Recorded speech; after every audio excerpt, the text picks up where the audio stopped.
So welcome to my presentation this afternoon, which is going to be about sampling organic material from temperate coasts.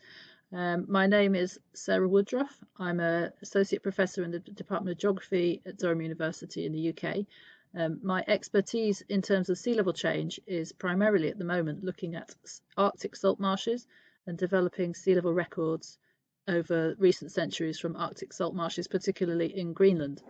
So this is a picture of a salt marsh of me working on in Greenland, and these are the types of sediments here on the right that I'm looking at. So very thin sediment sequences of salt marsh sediment, and developing chronologies, both radiocarbon chronologies and other dating tools alongside microfossil-based reconstructions to understand relative sea level change over the last few centuries in these locations.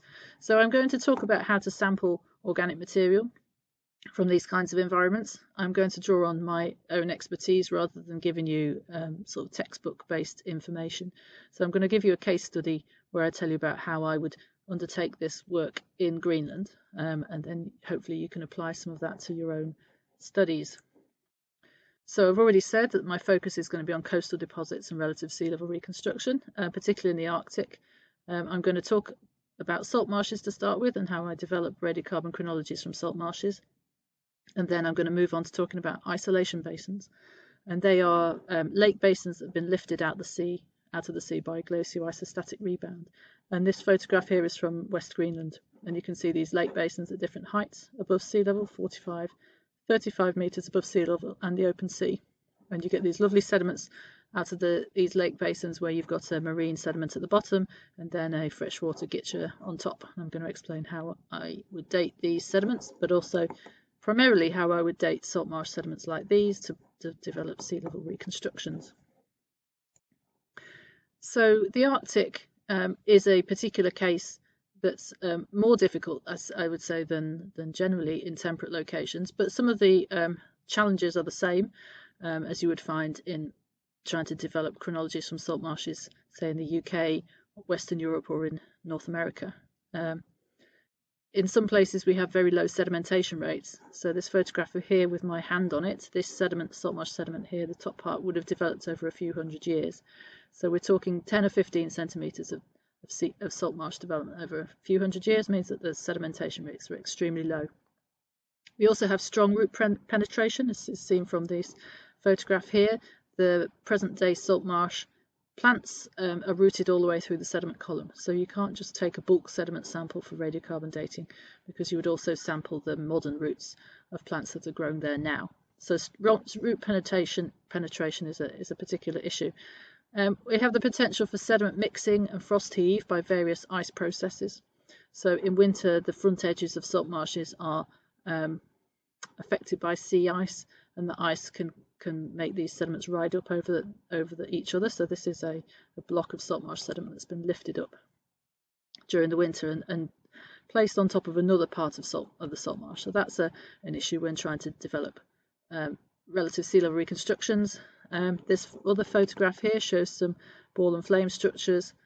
So we've got frost heave going on in the underlying sediment here, which can affect our ability to get sensible chronologies from these sediments.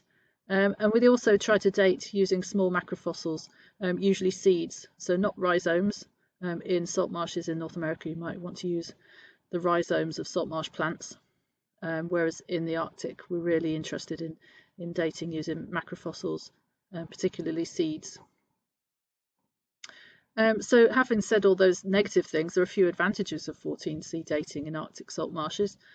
Organic accumulation can be high. In the high marsh, this is a photograph of the high marsh, you get a very thick thatch of sediment of organic accumulation.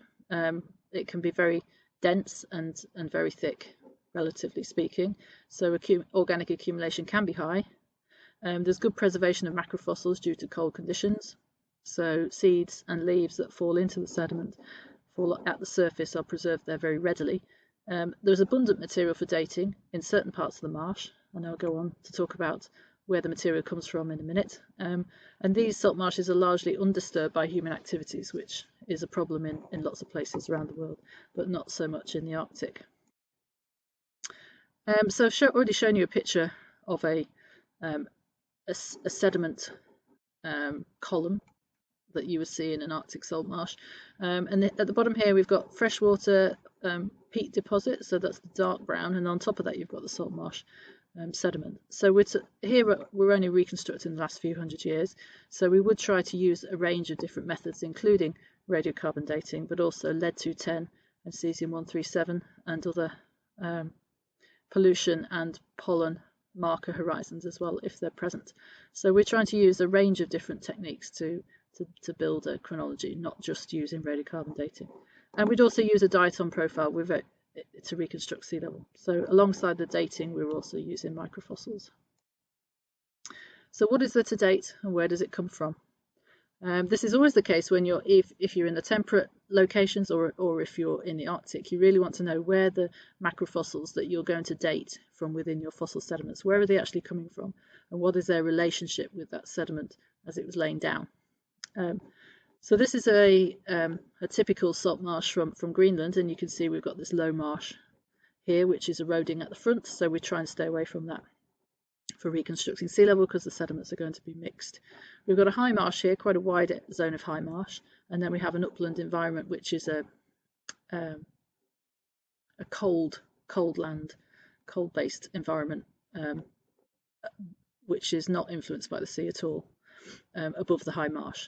And this location here at the back, we would see dominated by impeachment, which is a crowberry. So we've got a low heathland environment where multiple seeds from crowberry. The crowberry creates many seeds from its plants. So you would find the seeds from there coming down onto the high marsh, and they would be washed down over time, and then they are incorporated into the sediment of the high marsh. More importantly, though, is to find seeds and leaves of plants that actually live within the high marsh, which is the same environment that you're trying to reconstruct using your diatoms. And that's a little bit more tricky, certainly in the Arctic, where the high marsh plants, Carexes mainly, don't produce as many seeds, so it's harder to find enough material to date. But that's the overwhelming, the generalized sequence of environments that you would see, and it's very important to understand those environments before you go on to reconstruct past sea level, and also when you're thinking about what you're going to date and what material that's in your core or your sediment section, what is in there and where's it come from, and is that the right thing to date to give you a sensible chronology. So if I go into a little bit more detail about that, so if you imagine this, so this is the salt marsh surface, very crudely drawn, and we go from a freshwater tundra environment, which is above highest astronomical tide, onto a high marsh here, which is a Carex dominated, and then a low marsh, which is a Puccinelia dominated environment, and then onto a unvegetated tidal flat. And where are those plant macrofossils going to come from? So I've already said that the freshwater tundra environment has impeachment seeds and leaves and roots of other local tundra plants will fall from this environment. They'll come down onto the high marsh and be deposited here. So we get a lot of movement of local, relatively local. I mean, they may have moved a few meters or a few tens of meters. The seeds and leaves come down onto the high marsh and then they're incorporated. So on high marsh in the sediment, you would find impeachment seeds and leaves moved from upland onto the high marsh. You would also hopefully find locally derived Carex sclariosa seeds and pollen cases and shells and maybe some driftwood. Now, if you're looking for in situ material, you really want to be focusing on the Carex seeds rather than the impeachment seeds, because they have actually had to move to get to their final resting place, and that may have taken some time, and that introduces potential error in your chronology. So Carex seeds are the most important to look at if you can find them, but there are many fewer Carex seeds we've found on this high marsh than there are impeachment seeds, which is this one here. On the low marsh we have a Puccinelia fragonoides dominated vegetation zone, and there's really no useful plant macrofossils that we've found in this zone here at all. So it's very difficult to reconstruct sea level and develop a decent chronology in this zone because there are no macrofossils to date. We can see shells and driftwood potentially, but again they will have moved from elsewhere, so they're not in situ. On the tidal flat we have no plant macrofossils at all. We sometimes have occasional shells, but again they're not going to be in situ. So when we're developing our chronology, we take a sediment, a block of sediment like this, which is a freshwater peat at the bottom and then a salt marsh sediment on top. And if we want to know the timing of the initiation of salt marsh, as sea level rose and we've got a transgressive contact here, we want to know the timing of that first became salt marsh. We would take a centimetre thick slice from this material here. We would wet sieve it in a 500 micron sieve and pick the macrofossils from the residue under a microscope. And we're looking for Carex seeds, which was the best. We then, if we can't find any Carex seeds, we would go on to look for Empetrum seeds or tundra veg leaves, such as Vaccinium, which is blueberry leaves. Empetrum also has leaves that you can sometimes find in the sediments. They're less good. This is in order of preference, really. You want the best is locally derived, and then less locally derived is less good, but sometimes we have to do that. Don't mix different types of macros in a single sample. That would be my advice. So always, if you've got Carex seeds, then just pick Carex seeds.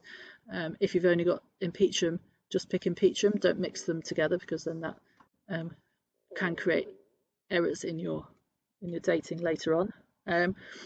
These are very small samples. We're using AMS radiocarbon dating, so we need between 1 and 12 milligrams of material. A delta 13C that we find is higher plants, that we're -23 to -27 parts per thousand, will be the delta 13C that we'd expect from these macrofossils. And the age range that we're looking at is around 650 calibrated years before present to present. So we get the whole range from there to modern. The problem that we find is the biggest problem for us in radiocarbon dating these environments is the calibration, the 14C calibration plateau. So recent ages are the most problematic. Now this is just a theoretical exercise that I've undertaken here. So this is a series of radiocarbon dates that have been calibrated, and you can see you've got 640 14C years before present, 587 14C years, etc., going down in around 50-year intervals. And you can see the calibration as you get to around between 330 and 280 14C years before present. The calibration suddenly gets very big, and the calibrated age range is becomes so large that in many cases it's unusable. So really we're looking for radiocarbon ages that are more than 330 years before present. That's 14C age. If you're looking at radiocarbon ages that are in the range less than 250 14C years before present, then the calibrated age range is going to be so wide that it's not possible really to say when it was when that sediment was laying down, other than it was laying down in the last 400 years or so. So that's a real problem for us. We also, in response to that, use other methods to complement 14C. So we then start looking at cesium 137 and lead 210, but that only takes us back the last 100 years or so. So we do have a problem here where up to around 330 14C years before present, before then the radiocarbon dating is fine, and then we have a window here in the last few hundred years when radiocarbon dating is really not very helpful to us, and lead 210 and cesium are not very helpful either. If you're working elsewhere, not in the Arctic, then there may be pollen markers or pollution markers in that time window that you can use to help with your chronology. But we've had real trouble finding those in Greenland to help improve our chronologies.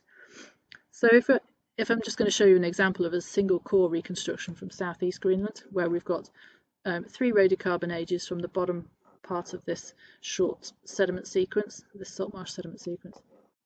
We also looked at the mercury levels within the sediment, and we can see that there's a kick-off of mercury around 4 centimetres depth, and that's been hypothesized that that's started around 1880 to 1920, which is the time when mercury pollution made it up to Greenland from North America, from pollution sources in North America. So we're using that as a marker horizon, and we can put that into our P sequence model here. So this is the start of increase in mercury around 1900 CE.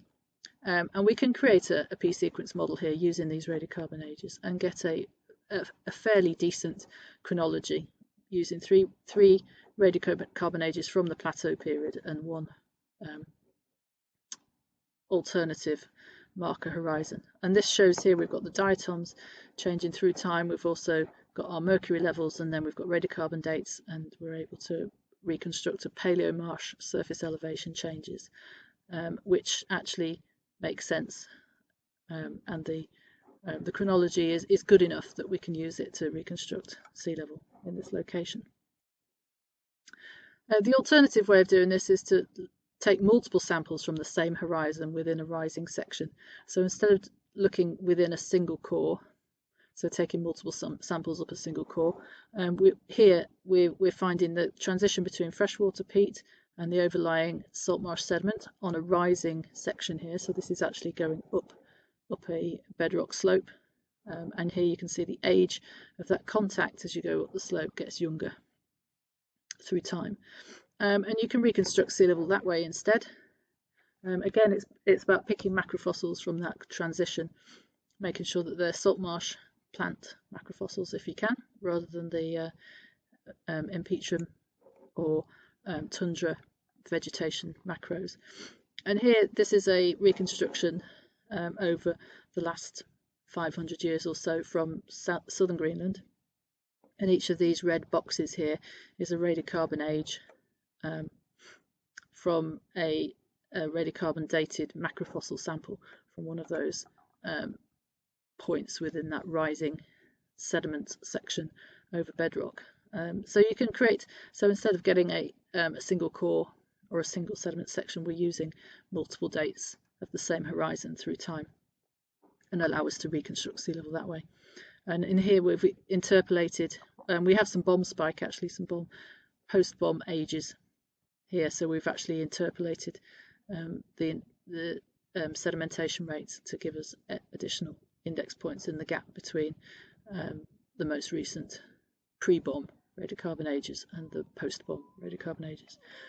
And we can argue about whether that's a good thing to do or not, but it's just illustrative that you can get useful information without having to create a P sequence model from a single core, useful information from a series of samples.